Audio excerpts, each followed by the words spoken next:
बच्चों, आज की क्लास में हम चर्चा करने जा रहे हैं आपके यूपीएससी मेंस के सामान्य अध्ययन पेपर 4 का जो खंड है, जिसको आप नीति शास्त्र, सत्यनिष्ठा और अभिरुचि, एथिक्स, इंटीग्रिटी एंड एप्टीट्यूड के नाम से जानते हैं। इसमें जो पहला शब्द है नीति शास्त्र, तो नीति शास्त्र क्या है, इसकी एक साधारण सी व्याख्या आज की क्लास में हम करने जा रहे हैं, जिससे आपको इस शब्द का मतलब समझ आए। तो सबसे पहले तो जब आप इस शब्द को देखते हो तो आपको इसका एक हिस्सा क्या नजर आता है, नीति, और दूसरा हिस्सा क्या नजर आता है, शास्त्र। इसका सीधा सा मतलब है कि यह किसी विषय से संबंधित है। तो नीति शास्त्र किस विषय से संबंधित है, तो यह दर्शन विषय से संबंधित है, और नीति शास्त्र दर्शन शास्त्र की ही एक शाखा है। तो दर्शन शास्त्र की कई शाखाएं हैं, जैसे सौंदर्य शास्त्र, उसी तरह से ठीक नीति शास्त्र भी एक शाखा है। तो इस शाखा का काम क्या है? नीति शास्त्र वह शाखा है जो यह अध्ययन करती है कि नैतिक रूप से क्या सही है, क्या गलत है, क्या अच्छा है, क्या बुरा है, और एक व्यक्ति को समाज में रहते हुए अपना आचरण कैसा रखना चाहिए और समाज में उसे आचरण कैसा करना चाहिए। ये क्यों ज़रूरी है? ये ज़रूरी इसलिए भी है, जैसे जब हम इतिहास पढ़ते हैं और प्राचीन इतिहास पढ़ते हैं, साथ ही साथ मानव के उद्भव से संबंधित जो भी कहानियां हैं इतिहास की, उसको हम जानते हैं, तो हम इस बात को समझते हैं कि प्राकृतिक रूप से मानव अपने आरंभिक अवस्था में एक आदिम जनजाति जीवन जी रहा था।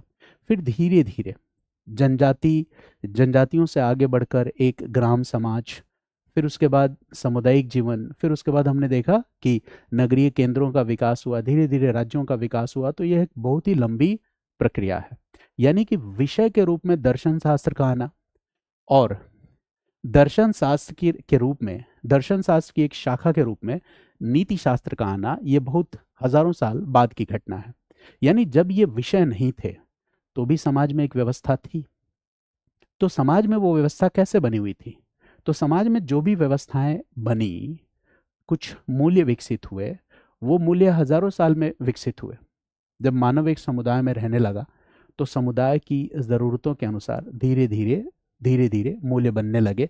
धीरे धीरे उन मूल्यों को, उन सामाजिक मानदंडों को परिभाषित किया जाने लगा। और जैसा कि हम जानते हैं, प्राचीन काल में मानव के जीवन पर धर्म का सबसे व्यापक असर था। और तमाम धार्मिक ग्रंथ या तमाम धर्म जो हैं, जो प्राचीन काल में हम अध्ययन करते हैं, वहाँ पर हम देखते हैं कि सारे धर्मशास्त्र नीति शास्त्र, नीति से संबंधित बातों से भरे हुए हैं। विभिन्न धर्मों में भी नीति की बात की गई है, क्या सही है, क्या गलत है, क्या अच्छा है, क्या बुरा है, व्यक्ति को आचरण कैसे करना चाहिए। विभिन्न धर्मों में ये बात दी गई है। इसका सबसे सर्वोत्तम उदाहरण है भगवान राम को मर्यादा पुरुषोत्तम के रूप में जानना। तो जब हम उनको पुरुषोत्तम कहते हैं, इसका मतलब क्या है? पुरुषों में उत्तम। यानी कि कौन से अनिवार्य गुण है जिसे पुरुषों को समाज का एक व्यक्ति होने के रूप में धारण करना चाहिए, किसी भी व्यक्ति को धारण करना चाहिए, इसका एक प्रतिमान स्थापित कर दिया भगवान श्री राम ने। तो कहीं ना कहीं हम उन आदर्शों को, समाज में जो भी प्रतिमान स्थापित हुए, समाज में जो भी आदर्श स्थापित हुए, हम उन आदर्शों के अनुरूप खुद को गढ़ने की कोशिश करते हैं। तो उसे आदर्श इसीलिए कहा जाता है क्योंकि वो एक आदर्श स्थिति है, आइडियल स्टेज है, परफेक्शन की स्टेज है। हम वहां नहीं पहुंच सकते, लेकिन हाँ, वहां पर हम पहुंचने की कोशिश जरूर करते हैं। तो नीति शास्त्र या दर्शन शास्त्र एक विषय के रूप में जब आया, नीति शास्त्र जब आया, जिसने हमें हमारे नैतिक मूल्य, कर्तव्य और व्यवहार से संबंधित विभिन्न सिद्धांतों को बताया, और इन सिद्धांतों को जानने के बाद हमारे लिए निर्णय लेना और भी आसान हो गया। और सबसे बड़ी बात, निर्णय तो हम तब भी लेते थे, नैतिक दुविधा तो तब भी थी जब ये विषय नहीं थे। लेकिन इन विषयों के आ जाने के बाद एक विज्ञान की तरह हम ये बात समझने लगे कि अगर हम कोई विशेष निर्णय ले रहे हैं किसी विशेष परिस्थिति में, तो उस निर्णय के विभिन्न अवयव क्या हैं, उस निर्णय को लेने के पीछे कारक क्या है। तो इस ज्ञान को हम धीरे धीरे समझने लगते हैं। तो जब आप साइंटिफिक तरीके से, वैज्ञानिक तरीके से आपने कोई निर्णय लिया, तो क्यों लिया, इसके पीछे कौन से मापदंड काम कर रहे हैं, जब आप इस बात को समझने लगते हैं। जैसे न्यूटन का गुरुत्वाकर्षण का सिद्धांत, गुरुत्वाकर्षण तो पहले भी था, लेकिन न्यूटन ने आके क्या किया, बताया कि गुरुत्वाकर्षण का सिद्धांत है, और जो सेब है वो पेड़ से नीचे ही गिरता है, ऊपर नहीं गिरता है। क्यों नहीं गिरता है? उसके बताने के पहले भी ये सारी घटनाएं प्रकृति में हो रही थी। लेकिन उसने क्या किया, इन घटनाओं का एक वैज्ञानिक तर्क प्रस्तुत किया। तो देखो विषय जो होता है, खासतौर से जब हम दर्शन शास्त्र की बात करते हैं, तो एक बड़ा ही फेमस कोटेशन है, फिलॉसफी मेक्स मैन वाइज।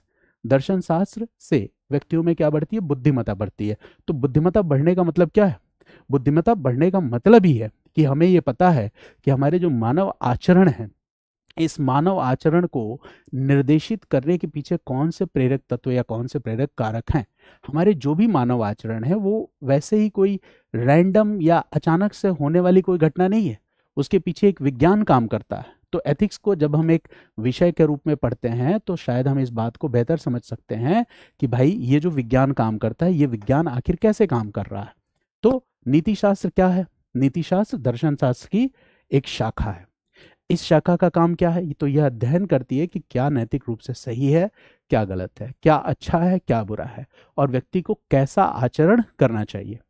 नीति शास्त्र क्या करती है, नैतिक मूल्य, कर्तव्य और व्यवहार से संबंधित होती है।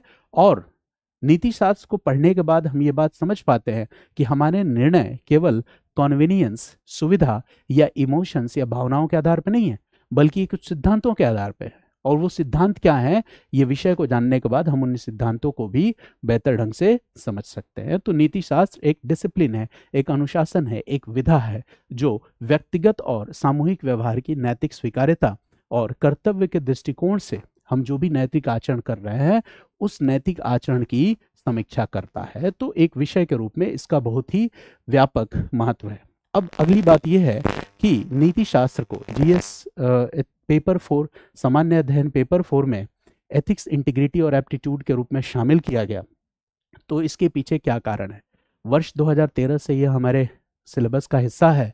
तो आखिर सिविल सेवा अभ्यर्थियों के लिए नीति शास्त्र का महत्व क्या है, इसको बताने से पहले मैं सबसे पहले आपको एक बात बताऊं। जैसे एक शब्द है हेडोनिया, हेडोनिया शब्द का मतलब क्या है, आगे चल के हम हेडोनिज्म इस थियरी को भी पढ़ेंगे अपनी क्लासेस में। तो हेडोनिया का मतलब ये होता है कि सुख या आनंद की प्राप्ति। जैसे एक सांसारिक व्यक्ति के रूप में, चाहे मैं हूं या कोई भी व्यक्ति है, हम आमतौर पे क्या करते हैं, सुखों के पीछे भागते हैं। जैसे हम किसी कमरे में हैं और हमारी इतनी आर्थिक हैसियत नहीं है कि हम एसी खरीद लें, तो जिस दिन हमारी सैलरी बढ़ती है और हम घर पे एसी लेके आते हैं, एसी लगाते हैं और एसी की ठंडे हवा में जब हम बैठते हैं, तो फिर हमें लगता है यही सुख है, यही हमारे जीवन में आनंद है। लेकिन सुख और आनंद वो नहीं है। अगर हम साइकिल से चलते हैं तो हम आमतौर पे ये सपना देखते हैं कि हमारे पास एक 4 पहिया हो जाए। तो जब हमारे पास वो 4 पहिया आ जाती है तो हमें लगता है यही सुख है, यही आनंद है। लेकिन वास्तविक सुख और आनंद वो नहीं है, क्योंकि उस सुख और आनंद में आप जीवन का, जिसे हम कहते हैं मीनिंगफुल जीवन, ठीक है, मीनिंगफुल लाइफ, एक ऐसा जीवन जिसका उद्देश्य आपको पता हो। और वैसे जीवन का उद्देश्य क्या हो सकता है, अरिस्टोटल ने एक शब्द यूज किया, यूडेमोनिया, जिसको उसने हैप्पीनेस कहा, जिसको उसने वेलफेयर कहा। वहां पे भी आनंद की बात की गई है, कल्याण की बात की गई है। लेकिन आनंद, कल्याण और समृद्धि के बाद जो अरस्तु करता है, उसके पीछे कारण क्या है, तो अरस्तु ये कहता है कि आनंद क्या है, जब हम अपने जीवन में गहराई से, जीवन के विभिन्न चरणों में, जीवन की विभिन्न अवस्थाओं में, जीवन को दिशा देने के लिए जीवन में हम अपना एक उद्देश्य ढूंढ लेते हैं, या फिर हम ये पहचान जाते हैं अपने जीवन में कि हमारे व्यक्तित्व के अंदर कौन सी क्षमता है। जब हम अपने स्किल सेट को आइडेंटिफाई कर जाते हैं, जब हम अपने व्यक्तित्व की क्षमता से परिचित हो जाते हैं और उस क्षमता के अनुसार हम इंटीग्रिटी के साथ, सत्यनिष्ठा के साथ काम करने लगते हैं, तो अरस्तु के शब्दों में यही क्या है, यही समृद्धि की अवस्था है। जब हमें हमारी क्षमता पता हो, जब हमें हमारे जीवन का उद्देश्य पता हो, जब हमें पता हो कि हमारे भी कुछ मूल्य हैं, हमारे भी कुछ सिद्धांत हैं, और किसी भी परिस्थिति में इन मूल्यों और इन सिद्धांतों से मैं समझौता नहीं कर सकता, यही आपकी सत्यनिष्ठा है। और जब आप जीवन में वो उद्देश्य ढूंढने लगते हैं, जब आप अपने जीवन में, खुशी का मतलब सिर्फ मेरी खुशी नहीं है, मेरे जीवन में खुशी का अर्थ ये है कि मैं कुछ ऐसा करूं जिससे इस समाज का भला हो सके, समाज के लोगों का बेहतर कल्याण सुनिश्चित हो सके। जब हम इसकी तलाश करने लगते हैं तो वही मीनिंगफुल लाइफ है, वही प्रॉस्पेरिटी, समृद्धि, आनंद या फिर कल्याण की अवस्था है, जिसको अरस्तु ने क्या कहा, यूडेमोनिया। तो एक तरफ हेडेमोनिया है, दूसरी तरफ क्या है, यूडेमोनिया है। तो आप अपने आसपास नजर डालिए, कितने लोग हेडोमोनिया को ही यूडेमोनिया समझ रहे हैं, या कितने लोग सुख और आनंद का वास्तविक अर्थ समझ पाते हैं। तो देखो, जैसे अरस्तु को आप पढ़ोगे, अरस्तु के गोल्डन मीन का सिद्धांत पढ़ोगे, तो आप बहुत सारी ऐसी सैद्धांतिक अवधारणाओं से परिचित हो जाओगे, जिसके बाद आपको वो विज्ञान समझ में आने लगेगा कि हमारा कोई विशेष आचरण है, तो उस आचरण को करने के पीछे उस हमारे व्यक्तित्व में वो एक विशेष क्षमता या एक विशेष कारक को धारण करने के पीछे का क्या विज्ञान है। या फिर अगर हम कोई निर्णय ले रहे हैं, तो उस निर्णय के कॉन्टेक्स्ट में, उस निर्णय के संदर्भ में कौन सा साइंटिफिक मैकेनिज्म या वैज्ञानिक व्यवस्था काम कर रही है। तो यह सिर्फ सिद्धांत नहीं है, ये एक विज्ञान की तरह है। तो नीति शास्त्र, हाँ, ये दर्शन शास्त्र की एक शाखा है। हाँ, नीति शास्त्र ये जांचने परखने की प्रक्रिया है कि क्या अच्छा है, क्या बुरा है। हाँ, यह सच है कि नैतिकता हमें ये बताती है कि मानवीय जीवन में अच्छे मूल्य क्या है, या मानवीय उत्कर्ष को प्राप्त करने का बेहतर तरीका क्या हो सकता है। लेकिन इसके साथ ही साथ नीति शास्त्र क्या है, यह सिर्फ एक विषय अनुशासन ही नहीं है, बल्कि यह क्या है, एक विज्ञान भी है, जो हमारे व्यक्तिगत व्यवहार की नैतिक स्वीकार्यता और कर्तव्य की तो बात करता ही करता है, साथ ही साथ यह हमारे सामूहिक व्यवहार की नैतिक स्वीकार्यता और कर्तव्य की भी बात करता है। तो वर्ष 2013 में यूपीएससी ने जब नीति शास्त्र के पेपर को सम्मिलित किया, तो इसके पीछे क्या कारण है। सिविल सेवा अभ्यर्थियों के लिए नीति शास्त्र का ये जो खंड है, ये क्यों महत्वपूर्ण हो जाता है। तो हाँ, एक सिविल सेवा अभ्यर्थी के रूप में ये आपके लिए और भी ज्यादा महत्वपूर्ण हो जाता है। क्यों?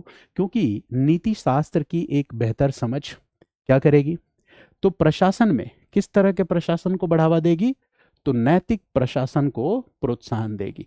पहला जो सबसे महत्वपूर्ण मुद्दा है वो यही है कि हमें क्या करना है। एक सिविल सेवा अभ्यर्थी आगे चल के आप नौकरशाह बनेंगे, इस देश को, इस देश की व्यवस्था को और बेहतर बनाने का काम करेंगे। तो प्रशासन में भी नैतिक प्रशासन को कैसे और बेहतर बनाया जा सकता है, जब सिविल सेवा अभ्यर्थियों में है ना, उनका जो नैतिक आचरण है और मानदंड है, ये ज़्यादा बेहतर हो। क्योंकि जब आप सिविल सेवक बनेंगे तो ऐसी स्थितियां उत्पन्न होंगी जहां पे द्वंद्व उत्पन्न हो जाएगा, ठीक है।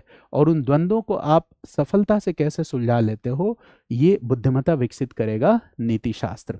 यानी कि एक प्रशासक के रूप में, एक नौकरशाह के रूप में, एक सिविल सर्वेंट के रूप में आप जनहित में कार्य कर सकें, एक सिविल सर्वेंट के रूप में आप न्याय की अवधारणा को ज़्यादा बेहतर तरीके से लागू कर सकें, एक सिविल सेवक के रूप में आप जो भी हमारे संसाधन हैं, उन संसाधनों का बेहतर आवंटन हो सके, इस बात को अधिक बेहतर ढंग से सुनिश्चित कर सकें, साथ ही साथ कानून के शासन को स्थापित करें। लेकिन जब आप इस कानून के शासन को स्थापित करने की कोशिश कर रहे हैं, तो आप अपने निजी लाभ और व्यक्तिगत हित, इससे पूरी तरह से ऊपर उठकर सामाजिक हित में और सार्वजनिक कल्याण की दिशा में काम करें।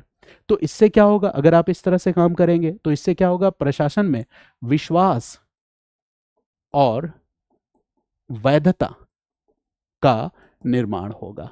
और प्रशासन में विश्वास और वैधता के निर्माण का मतलब क्या है कि जब एक सिविल सेवक बेहतर ढंग से काम करता है, तो सरकार की जो भी संस्थाएं हैं, या खुद जो सरकार है, या खुद जो राज्य है, इसके प्रति नागरिकों के मन में एक, कह सकते हो कि सकारात्मक भाव या विश्वास पैदा होता है, और इन सरकारी संस्थाओं की विश्वसनीयता और भी बढ़ जाती है। और हमें पता है कि किसी भी लोकतंत्र के ठीक ढंग से क्रियान्वयन के लिए सरकारी संस्थाओं के विश्वसनीयता और वैधता को बढ़ाना, लोगों का राज्य में, लोगों का सरकार में विश्वास बढ़े, इस बात को सुनिश्चित करना भी बहुत ही जरूरी है।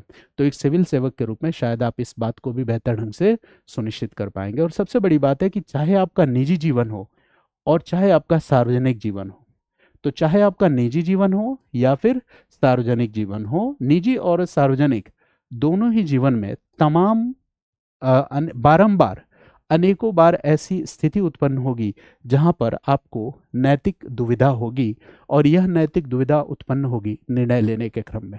यानी कि एक तरफ कानून होगा, दूसरी तरफ नैतिकता होगी, तो आपको किस रास्ते पे चलना है, ऐसी नैतिक दुविधा उत्पन्न हो जाएगी।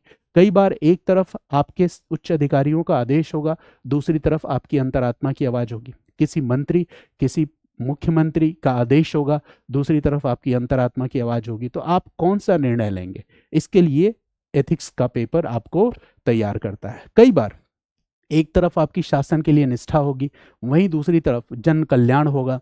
और फिर इन दोनों मूल्यों में से आप किस मूल्य को अधिक प्राथमिकता देते हैं, नीति शास्त्र का अध्ययन आपको इस चीज के लिए ट्रेन करता है।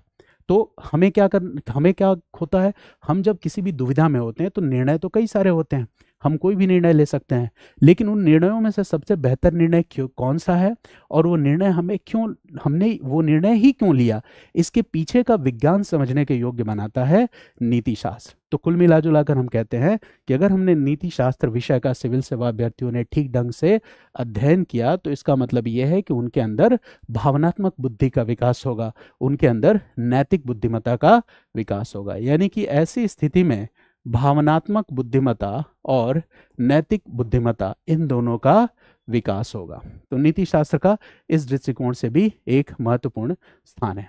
अब जो दूसरा सबसे महत्वपूर्ण प्रश्न है वो ये है कि जब हम नीति शास्त्र को हम स्टडी करते हैं तो ये जो नीति शास्त्र का पेपर है, क्या यह सिर्फ और सिर्फ सैद्धांतिक है या व्यवहारिक भी है?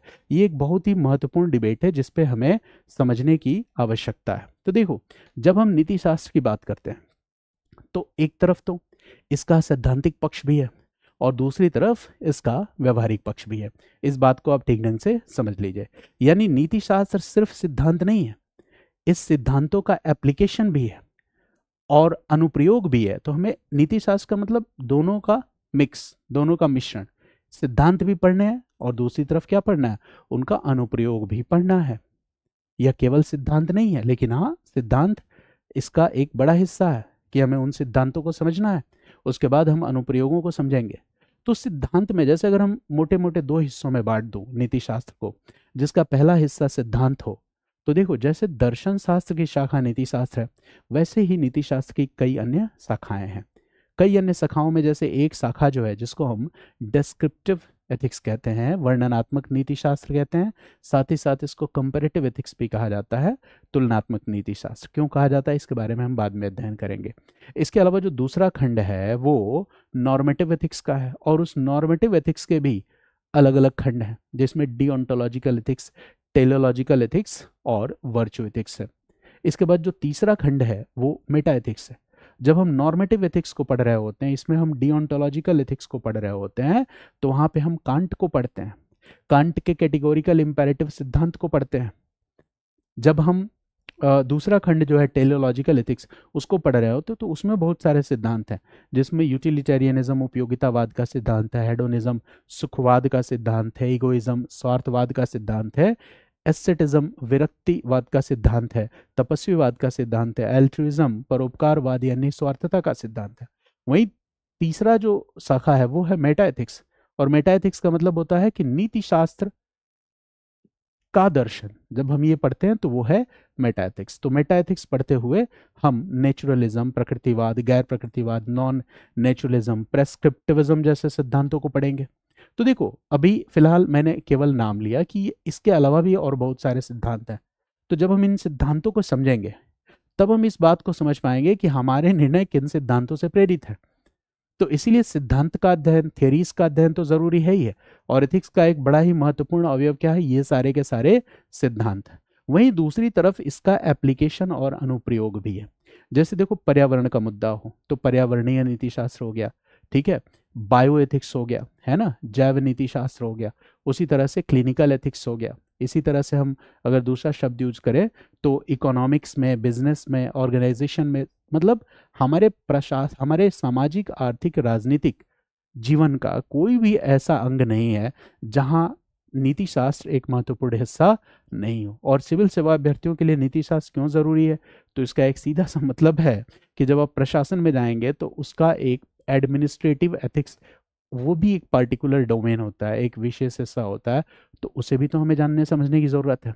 तो आज की क्लास में मुझे उम्मीद है कि आप इस बात को समझ पाए होंगे कि जब हम नीति शास्त्र की बात कर रहे हैं तो नीति शास्त्र क्या है, और साथ ही साथ सिविल सेवा के अभ्यर्थियों के लिए नीति शास्त्र को जानना जरूरी क्यों है। तो नीति शास्त्र केवल और केवल कोई सैद्धांतिक धारणा नहीं है, यह लोक सेवा की आत्मा है, इसीलिए हमें अध्ययन करना चाहिए।